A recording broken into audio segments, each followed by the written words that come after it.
asalaamaaleykum mbokk internet yi ñuy teewlu yéen ci réseaux sociaux yi à travers plateforme yi nga xamante ni ci laa nekk di présenté jotaay bii nii comme ni ngeen ko gisee nag actualité la ñuy topp tout le temps ci kaaw Khaliphone Sall ak Adja Thiaré tey nag ku ne xamoon na ni dañu waroon a taxaw fële nga xamante ne moom mooy tribunal palais de justice bu Dakar ngir daal di leeral mbir mi nga xamante ne moo dox ci diggante ñaari sénégalais yooyu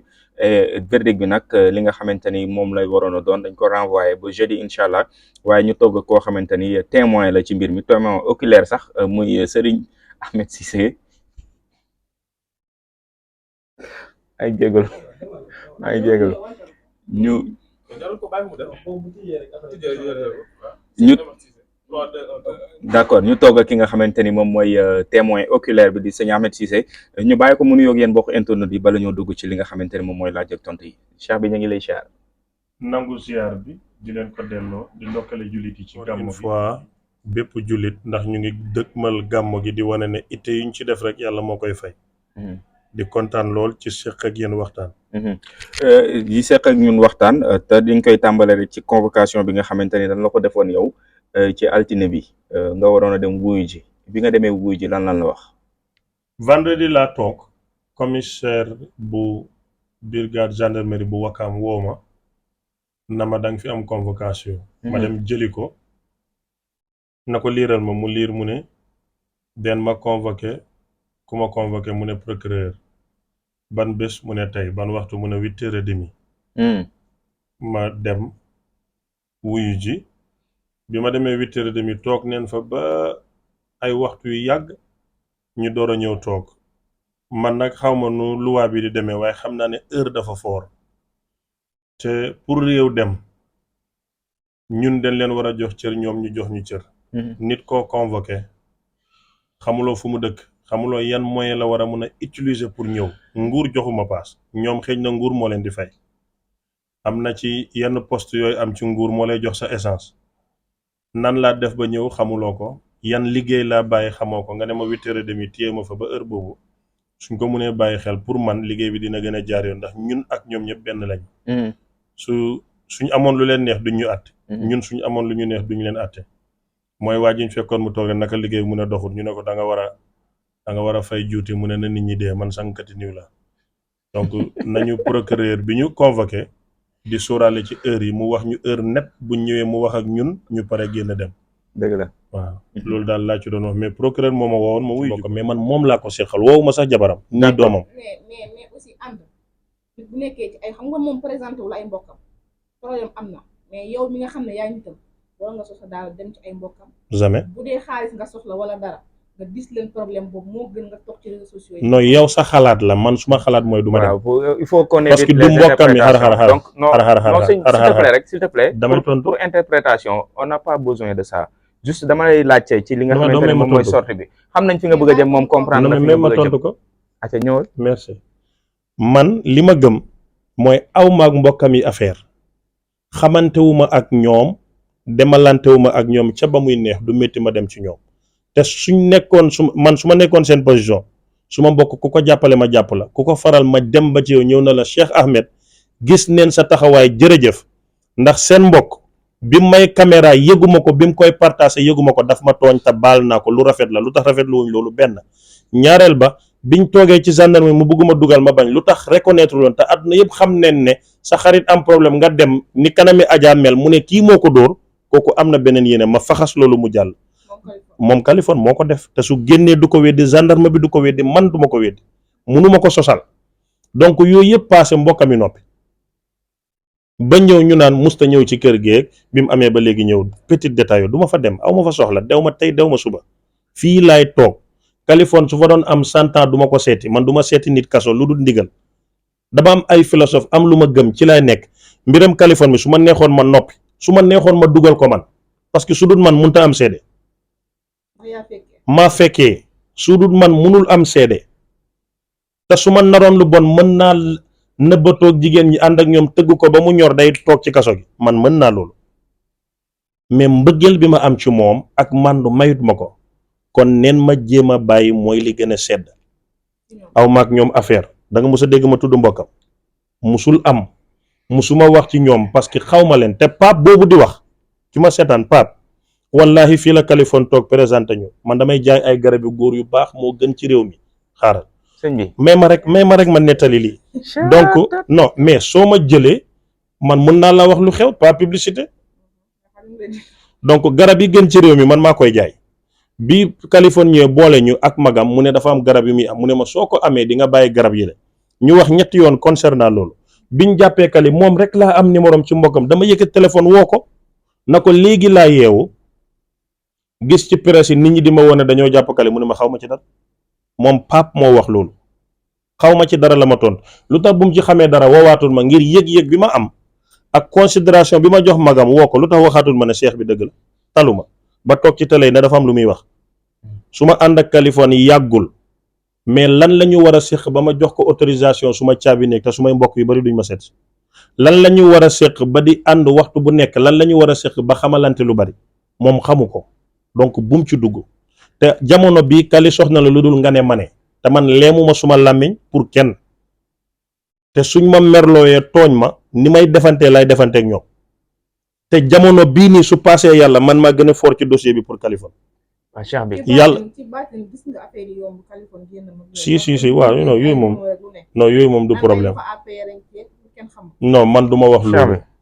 wax loolu mais li ma xam daal mooy ñii wax ni mbokkam yooyu ay sëriñ bi dóor na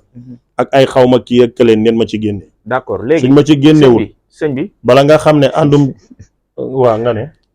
sëñ bi ñu recadré waat débat bi tuuti parce que sa problème personnel ak waajeeg li ngeen fi dund ak sa garab yi ngay jaay loolu après ngeen réglé ko du pour fii lañ koy waxee non mais su may jaay garab yu baax sañu ma ko non après nga parce que ñun on n'est pas là pour des publicités non publicité mu dañuy waxtaan waaw d'accord donc tey bi nga xamante ni séance bi levé nañ ko ba renvoyé dossier bi ay mbokki Kaliphone génn nañ ak ki nga xamante ni mooy Fatoumata Ndiaye Fouta Tampi génn na avec les larmes aux yeux di naqarlu li nga xamante ni moom moo xew tey ci tribunal parce que dañoo jàpp ni yoon deful li nga xamante ni moom mooy liggéeyam ndax Adja blessé na ko tooñ na ko Kaliphone tamit dóor na ko tooñ na ko donc yoon dafa waroon a tëddee njaaxaanaay muy wax que ni lii loxoy waa APR dañ see dugg te moom dina def ay révélation yu doy waar est-ce que jàpp nga ni position boobu noonu Fatoumata Ndiaye Fouta Tampi taxawee war na ko taxawee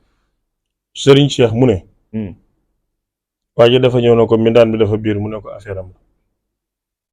mu ne ko yaa ko biiral mu ne ko suma affaire la mu ne ko damay génn kër gi mu ne ko sa affaire li Fatoumata Ndiaye wax moom la engagé aw ma ci kàddu mais man du ma menacé nguur du ma yaakaar APR ba pare yàpp leen di leen wax nonsense du ma ko def ku ko wax yow la engagé li ma xam mooy yërëm naa Kaliphone ñaan laa mën maa ngi ñaan seedeel ko dëgg ngir mu am jàmm laa mën dinaa ko def mais ñoom lu ñu wax ñoom la engagé mais jotee sa mbokk am problème nguuru war koo àtte ndax juge ba ak procureur yi nguur a leen di fay nga taxaw di menacer nguur kenn ku ci nekk ñun bi débat bi amee teg ku ci def problème de communication xam neen ko ñu ni neen da nga dégg Adja Thiara def erreur de communication bi mu tàngee ba tàng den ko jël dafa feebar tëral ko léegi Kaliphone def erreur mbokkam mi war cee tegu Cheikh Ahmed du ci bokk mais man ñoom laay wax ne neen ma génnee seen yooyu ay sëriñ bi dóor naag ay nangam buñ ko bàyyiwut dina mel ni àndum nangam de man doxuma ci loolu de loolu ñoom neen ko arrêté mais dañoo gis neen faral kar yi ngir seen mbokk la ñu bàyyi ma suma bopp waaw Fatoumata Ndiaye Fouta Tampi nee na nañ xaar lu ne ba ci démissionné yam fële ci APR te du yem ci démission bi dina def ay révélation yu explosive ci kaawu Kaliphone Sall bi ak waa APR ñu ngi koy xaar ah bon waaw su ma yoon nekku ci moom la engagé mais la moo tax dossier bi ñi war a far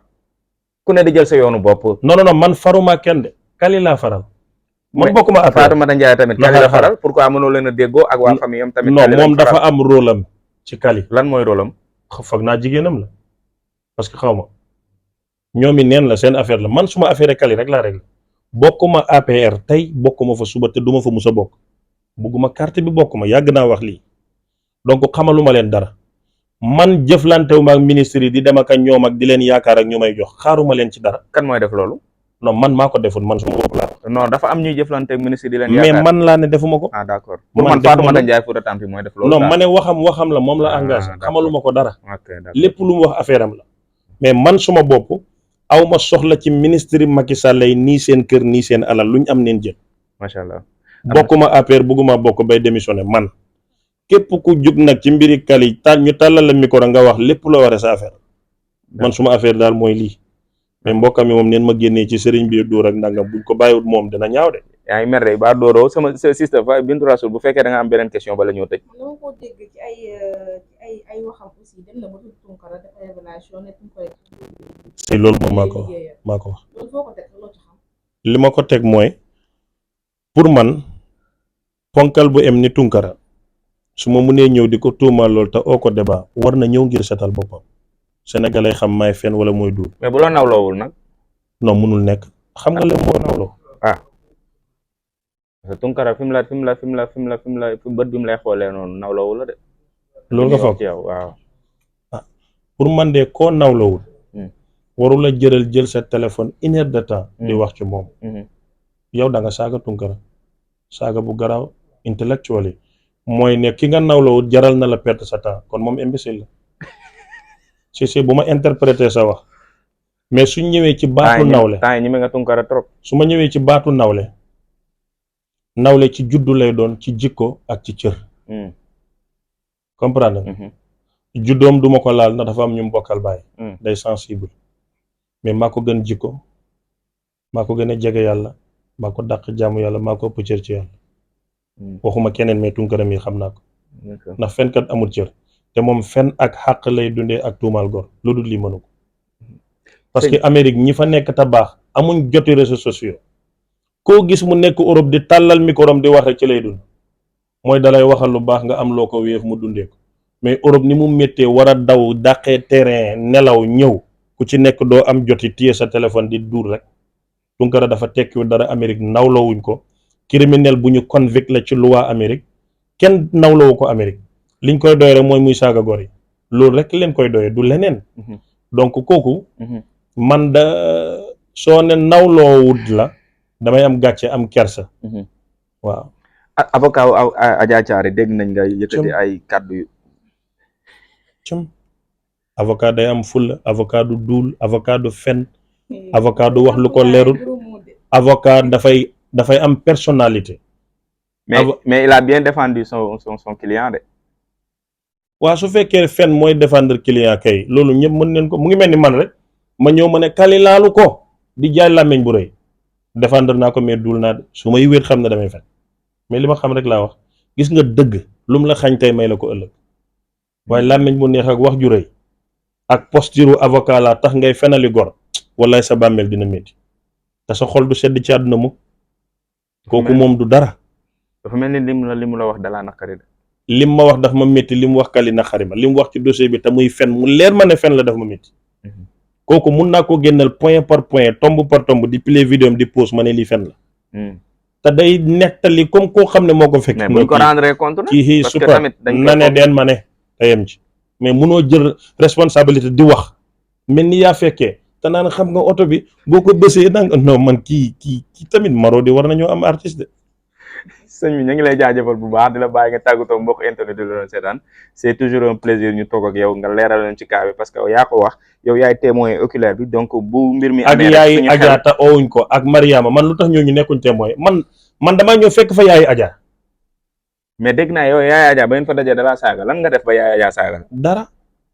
man daal dama ñëw Adja di dóor franchement nag boobu moom dóor na ko tuuti waaye daf ko dëcc na ko bàyyil nit franchement dëgg moo neex yàlla mais deuxième bi bu ma Adja dóoree dafa ma dóor Adja di ma saaga ko you know bañ a saaga wax naa ko di léegi nag yaayam bi mu duggee lu yàgg ci la génn rek dal suma ko dama da nga xam kali ma ne ko déedéet mu ne ma da ngay fen kay yéen a xamante ma ne ko yaa mën a duul ñàkk a tekki dara moo tax nga jur doom ji mel ni sim mu wax ma lu ñaaw ma wax ko ba mujj noppi parce que wax bu ñaaw boo amul xam-xam doo ko mën maire bi moom keroog dafa jënd galaas seddal ko ñoo dend ci oto bi waxuma ma ne ko ñëw ngeen doflu sa bopp keroog la bàyyi donc wax ju ñaaw moom wax ju ñaaw la ñëpp a ko mën kon li may tàggatoo mooy su fekkee neex naa la jërëjëf soo ma bañee nga ñaanal ma yàlla wasalaamaaleykum wa rahmatullah